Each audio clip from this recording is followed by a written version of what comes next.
Linux file સિસ્ટમના મૌખિક ટ્યુટોરિયલમાં સ્વાગત છે।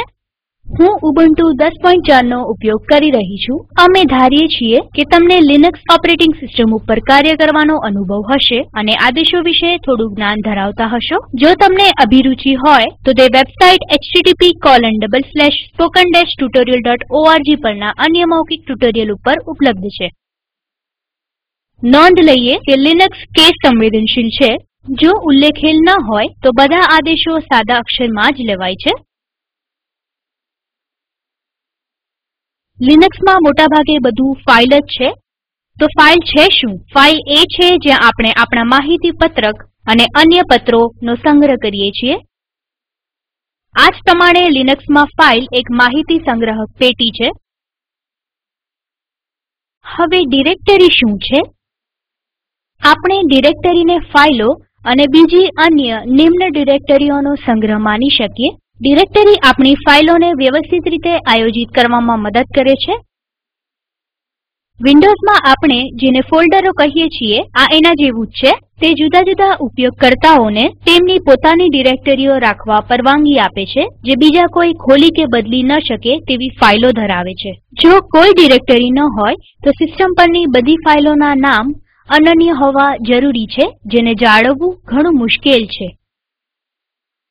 ફાઈલો અને ડિરેક્ટરીઓની આ વ્યાખ્યા પૂરી રીતે યોગ્ય ન હોવા છતાં પણ તે સામાન્ય સમજણ પૂરી પાડે છે।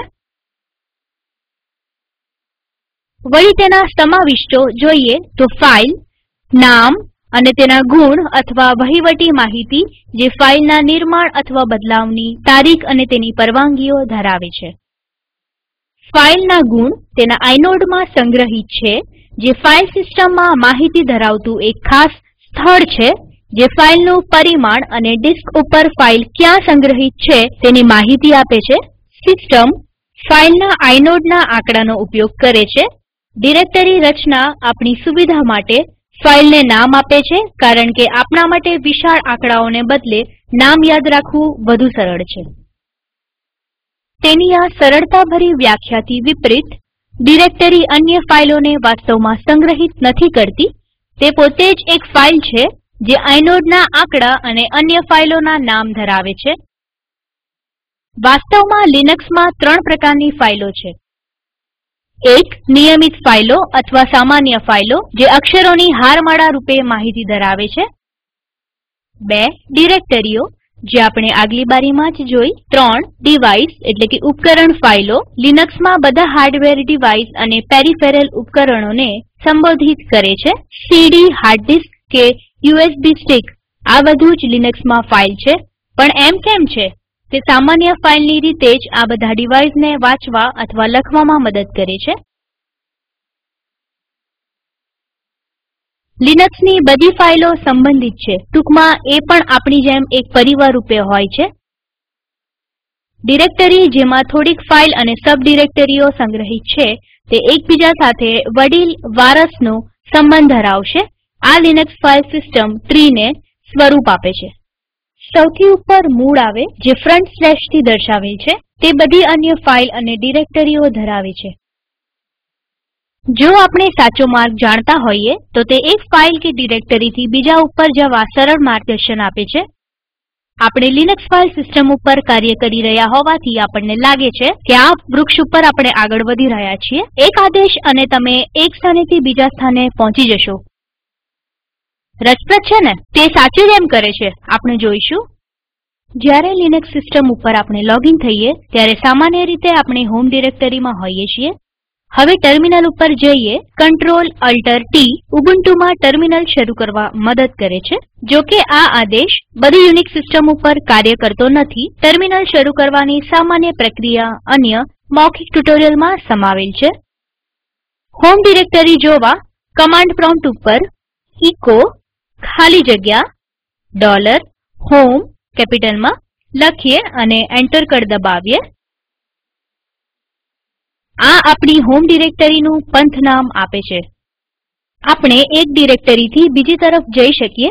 પણ એક સમયે આપણે એક જ ડિરેક્ટરીમાં હોઈ શકીએ અને આ ડિરેક્ટરી કરંટ એટલે કે વર્તમાન ડિરેક્ટરી કે વર્કિંગ ડિરેક્ટરી તરીકે ઓળખાય છે. હવે સ્લાઇડ્સ ઉપર પાછા જઈએ. પીડબ્લ્યુડી આદેશ વર્તમાન ડિરેક્ટરી જોવા મદદ કરે છે. પીડબ્લ્યુડી નો મતલબ પ્રેઝન્ટ વર્કિંગ ડિરેક્ટરી છે. કમાન્ડ પ્રોમ્પ્ટ ઉપર આદેશ પીડબ્લ્યુડી લખીએ અને એન્ટર દબાવીએ. હવે આ આપણી વર્તમાન ડિરેક્ટરી છે. આપણે હમણાં કહ્યું કે આપણે એક ડિરેક્ટરીથી બીજા ઉપર જઈ શકીએ, પણ આપણે તે કેવી રીતે કરી શકીએ તેના માટે આપણી પાસે સીડી આદેશ છે. તમારે જે ડિરેક્ટરી ઉપર જવું હોય તેનું પંથ નામ સીડી આદેશ સાથે આપવું પડશે. ચાલો કમાન્ડ પ્રોમ્પ્ટ ઉપર પીડબ્લ્યુડી આદેશ લખી અને એન્ટર દબાવી ફરી આપણી વર્તમાન ડિરેક્ટરી જોઈએ. તો હવે આપણે આ ડિરેક્ટરીમાં સ્થાન પામેલ છીએ. હવે આપણને /user ડિરેક્ટરીમાં જવું છે, તો લખો સીડી ખાલી જગ્યા /usr. અહીં યાદ રાખો કે લિનક્સમાં સ્લેશ મતલબ ફ્રન્ટ સ્લેશ અને એન્ટર દબાવીએ. હવે આપણી વર્તમાન ડિરેક્ટરી જોઈએ.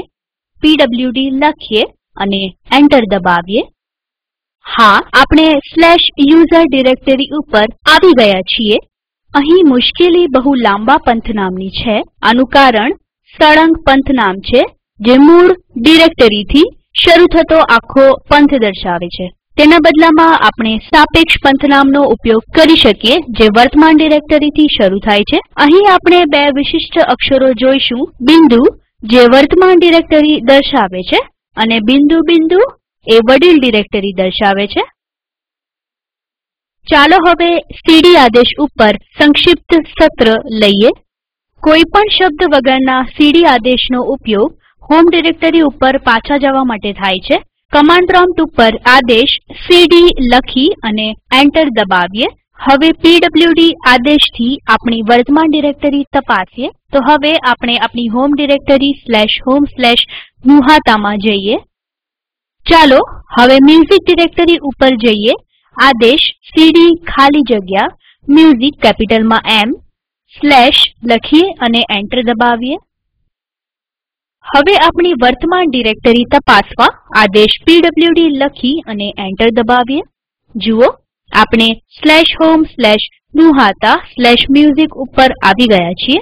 મ્યુઝિક ડિરેક્ટરીની પેરેન્ટ ડિરેક્ટરી ઉપર જઈએ તેના માટે તમારે બિંદુ બિંદુ સાથેના સીડી આદેશનો ઉપયોગ કરવો પડશે. કમાન્ડ પ્રોમ્પ્ટ ઉપર સીડી ખાલી જગ્યા બિંદુ બિંદુ લખી અને એન્ટર દબાવીએ.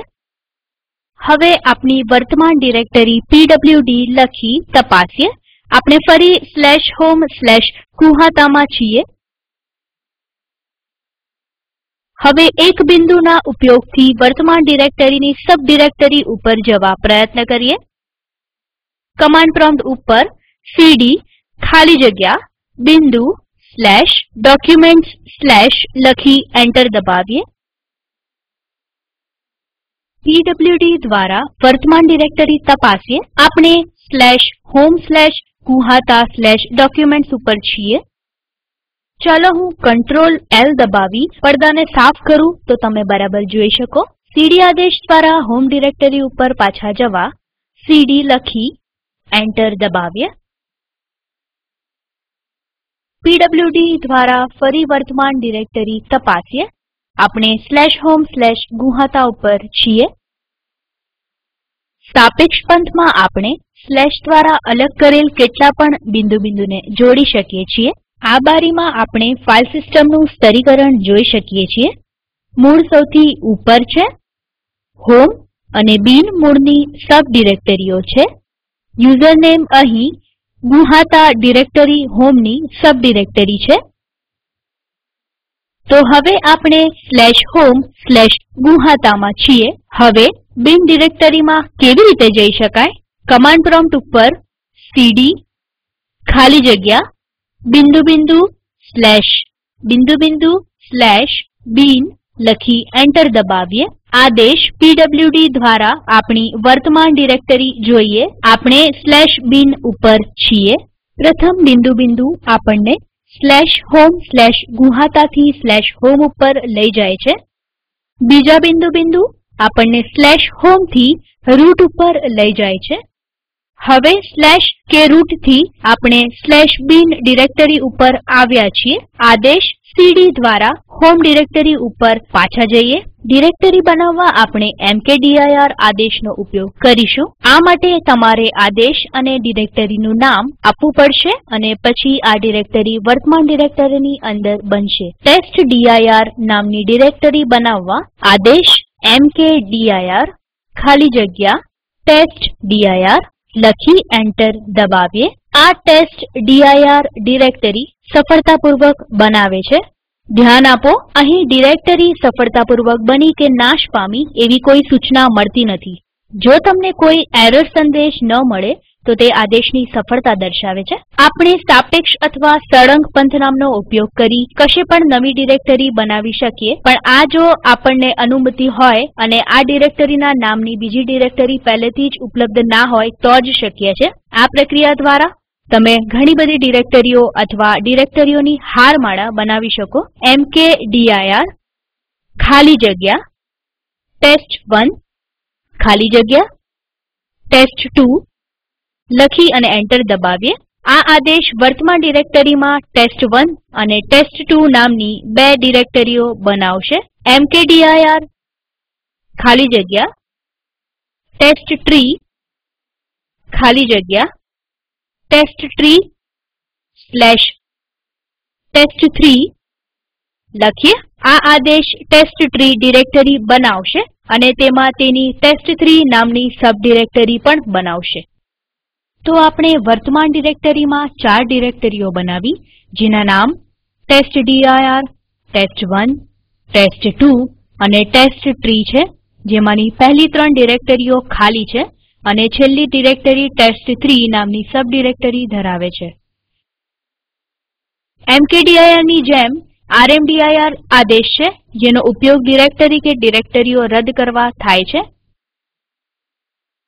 આદેશ rmdir ખાલી જગ્યા ટેસ્ટ1 ડિરેક્ટરીને સફળતાપૂર્વક રદ કરે છે.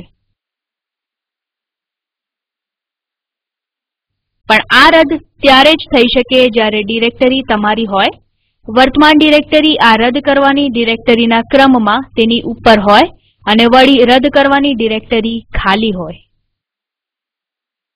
ચાલો હવે કમાન્ડ પ્રોમ્પ્ટ ઉપર સીડી ખાલી જગ્યા testtree/test3 લખીએ. તો હવે આપણે ટેસ્ટ3 ડિરેક્ટરીમાં છીએ જે ટેસ્ટટ્રીની સબ ડિરેક્ટરી છે. ચાલો હવે ટેસ્ટડીઆઈઆર ડિરેક્ટરી રદ કરવા આદેશ આપીએ rmdir ખાલી જગ્યા ટેસ્ટડીઆઈઆર અને એન્ટર દબાવીએ. આપણે જોઈ શકીએ છીએ કે આ ડિરેક્ટરી રદ નથી થઈ કારણ કે વર્તમાન ડિરેક્ટરી ક્રમમાં તેની ઉપર નથી.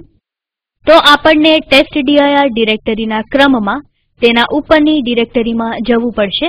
સીડી ખાલી જગ્યા .. લખી એન્ટર દબાવીએ. સીડી ખાલી જગ્યા .. લખી એન્ટર દબાવીએ. હવે પહેલાનો rmdir આદેશ લખીએ. rmdir ખાલી જગ્યા ટેસ્ટડીઆઈઆર લખી એન્ટર દબાવીએ. ટેસ્ટડીઆઈઆર ડિરેક્ટરી સફળતાપૂર્વક રદ થઈ ચૂકી છે. નોંધ લો કે ટેસ્ટડીઆઈઆર ડિરેક્ટરી પણ ખાલી હતી.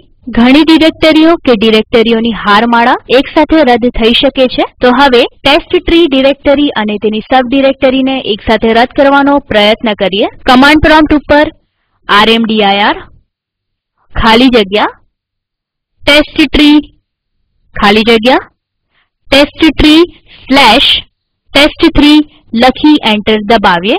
જુઓ, તે એરર સંદેશ આપે છે કે ટેસ્ટટ્રી ડિરેક્ટરી રદ નહીં થઈ શકે કારણ કે તે ખાલી નથી. પણ તમે જોઈ શકો છો કે ટેસ્ટટ્રી/test3 ખાલી હોવાથી તે રદ થઈ ચૂક્યું છે. તે તપાસવા ચાલો કમાન્ડ પ્રોમ્પ્ટ ઉપર સીડી ખાલી જગ્યા ટેસ્ટટ્રી લખીએ અને એન્ટર દબાવીએ. હવે એલએસ લખી એન્ટર દબાવો. જુઓ, ડિરેક્ટરીમાં કાંઈ નથી, મતલબ ટેસ્ટ3 રદ થઈ ચૂકી છે. તો લિનક્સના આ ટ્યુટોરિયલમાં આપણે લિનક્સ ફાઈલો અને ડિરેક્ટરીઓ વિશે તથા લિનક્સ ડિરેક્ટરીઓ સાથે કેવી રીતે કાર્ય કરવું તે શીખ્યા. તેને જુઓ, અલગ અલગ ફાઈલ અને ડિરેક્ટરીઓમાં જાઓ, તેને બનાવો અને રદ કરો. અહીં આ ટ્યુટોરિયલ સમાપ્ત થાય છે. મૌખિક tutorial talk to a teacher યોજનાનો ભાગ છે, જેને રાષ્ટ્રીય સાક્ષરતા મિશને આઇસીટીના માધ્યમથી સમર્થિત કરેલ છે. મિશન વિશે વધુ જાણકારી આ લિંક ઉપર ઉપલબ્ધ છે. આઈઆઈટી બોમ્બે તરફથી હું શિવાની ગડા વિદાય લઉં છું. ટ્યુટોરિયલમાં ભાગ લેવા આભાર.